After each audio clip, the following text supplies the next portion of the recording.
EA. The company that spent years teaching players to keep one hand on the controller and one hand over their wallet, agreed to a giant Saudi-led buyout, and somehow the funniest part is that nobody looked surprised. Not one person. Just a collective nod from millions of gamers who'd been watching this train crawl toward the broken bridge for years. Because, of course, it was EA. If I were actually an AI, I'd probably have a much cooler, default narrator voice, instead of this DIY vocal situation I've got going on. If there's a company on Earth capable of turning its own bad reputation into an even bigger business model, it's this one. You could tell me they found a way to charge loading screens rent, and I'd only ask whether it was bundled with early access.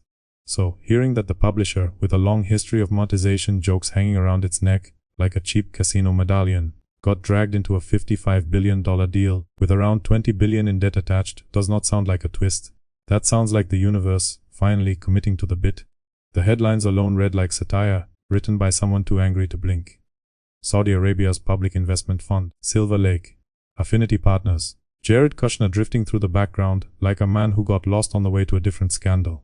Andrew Wilson still in charge, which is comforting. In the same way it would be comforting to learn the captain plans to remain on the ship after it's been sold to a fireworks factory. Then came the corporate reassurance.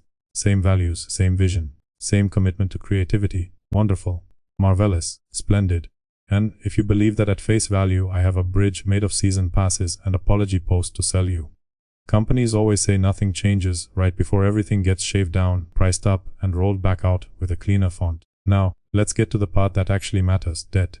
Because debt isn't just a number. Debt is pressure with a tie on. Debt is a quiet voice in every meeting, asking whether this feature could be cut, whether that team could be smaller, whether those players could be squeezed a little harder, before they notice the machine has switched from entertainment to extraction. $20 billion does not sit politely in the corner, while artists pursue bold ideas. It stomps into the room, wearing hard shoes, and asks why the shop menu isn't visible from orbit. That's why gamers reacted the way they did, not with shock. With recognition. People remember Battlefront II. People remember Ultimate Team. People remember deluxe editions, gold editions, super mega ultimate digital collector nonsense editions, all lined up like Russian dolls, filled with contempt. People remember paying full price, then being introduced to a second economy, before they'd even finished the tutorial. So, when this buyout dropped, players didn't need a think piece. They looked at the ingredients and knew the flavor. Expensive disappointment. And the jokes came flying in for a reason. Madden charging you by the breath, Battlefield selling ammunition in bundles, Dragon Age locking moral choices behind premium currency, Skate making wheels part of a loyalty program, ridiculous, absolutely. Also uncomfortably close to plausible, which is the point. Satire struggles when the target keeps showing up, already dressed like a parody of itself. That's the real achievement here. EA has spent so long building a reputation around monetization that any ugly story about money now sounds pre-approved by the brand department. Their public image is a haunted ATM. Nobody trusts it. Nobody likes standing near it. But people still end up there because the machine happens to own football. And that's where the rage comes from. Not because players are childish. Not because the internet enjoys outrage. Because consumers have memories, and those memories cost money. You can only be sold the same we hear you speech so many times before your brain starts translating it correctly. It no longer sounds like empathy. It sounds like customer service, reading from a laminated card while your house burns behind them. Then the Sims community got pulled into the blast zone, and suddenly, everything looked worse. That audience was never going to shrug this off. The Sims has spent years positioning itself as open, expressive, included, the cozy digital dollhouse, where people can build any life they want, and trap terrible neighbors in decorative pools. So when major creators stepped away from EA's network after the news, that wasn't some random social media tantrum. It was a sign saying that values matter, until the money becomes embarrassing. And yes, someone always tries to calm the room by saying ownership doesn't automatically mean interference. True. It also doesn't guarantee safety when you spot a tiger in the nursery. Some scenarios don't need further nuance. They need the instinct to walk backward toward the nearest exit while maintaining eye contact. Because the problem isn't one cartoon villain cackling about ruining art. Real damage rarely looks dramatic. It arrives through meetings, through targets, through revised expectations, through efficiencies. Through someone deciding that players won't mind if more gets shaved off here, more gets charged there, and another team gets cut, because the spreadsheet says morale isn't measurable. That's why the argument about creative freedom sounds detached enough to need its own weather balloon.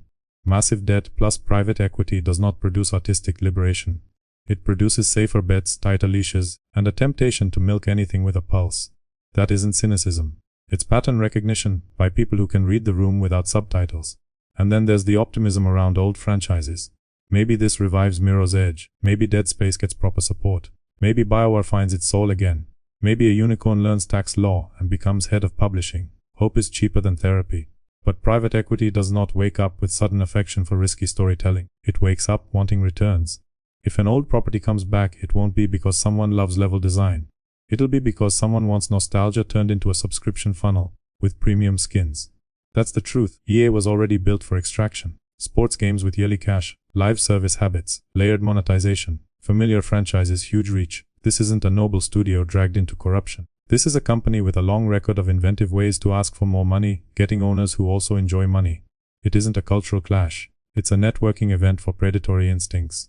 And lawmakers noticed, which is always a sign that the smell escaped the building. Labor concerns, consolidation concerns, questions about layoffs, wages, closures, leverage, pressure. Not shocking. The industry has been a bloodbath for workers. Studios get gutted. Projects vanish. Thousands get thanked then shown the door, while executives explain that difficult choices help remain competitive in an evolving market. Strangely, the difficult choices always fall on someone else. So, when a debt-heavy megadeal drops on one of the biggest publishers, nobody thinks, excellent, this should help the rank and file. They think someone in middle management is about to learn a new vocabulary for disaster. And of course, AI hovers over this, like a bad smell in a rental car. Some executive has already used the phrase, leveraging new tools to support creative workflows, which means they're about to make everything worse and call it innovation. The fear isn't killer robots making games. The fear is bean counters using automation like a shovel and pretending it's a paintbrush. Fewer writers, fewer artists, fewer testers, more generated sludge, more synthetic dialogue, more content assembled by systems that imitate structure without understanding why anyone cared. That future isn't dramatic, it's bleak. Big maps, empty souls, nice reflections on puddles, characters who sound like HR documents with hair, stories built to avoid risk and pulse. A game can survive technical failure with patches. Surviving spiritual vacancy is harder. And through all this, trust gets mentioned like it belongs. Trust, really.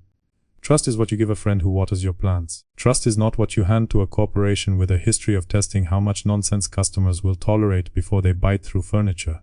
If EA wants trust, maybe stop acting like every design choice is reviewed by a vampire accountant who feeds on goodwill and bonus targets. That's why the sports washing angle lands oddly. Usually the concern is money attaching itself to something beloved to polish an image. But EA didn't enter this deal with a halo. This is less polishing a jewel and more buying a cursed vending machine, hoping people focus on the lights. So where does that leave the audience? Right where they were. Suspicious. Tired. Ready with jokes, because jokes hurt less than purchase histories. Players don't need financial expertise to see the shape of this story. They know what happens when giant debt meets a publisher addicted to monetization. They know what it means when executives promise calm while pressure builds. They know what it means when communities back away before ink dries. It means brace yourself. This wasn't a rescue. It wasn't a rebirth. It wasn't misunderstood genius. It was the company most associated with turning games into toll roads, getting rolled into one of the most toll road-looking corporate events imaginable. Huge money, huge pressure, huge promises, same smell. You want games. They want revenue systems with graphics. You want a release that works. They want retention. You want a campaign that earns your time. They want card details. Those goals never aligned, and this deal made the gap impossible to ignore. So if your reaction was laughter mixed with dread, congratulations. You still have instincts. You saw a debt-loaded buyout involving one of gaming's least trusted publishers and concluded that maybe it won't usher in a golden age of respect.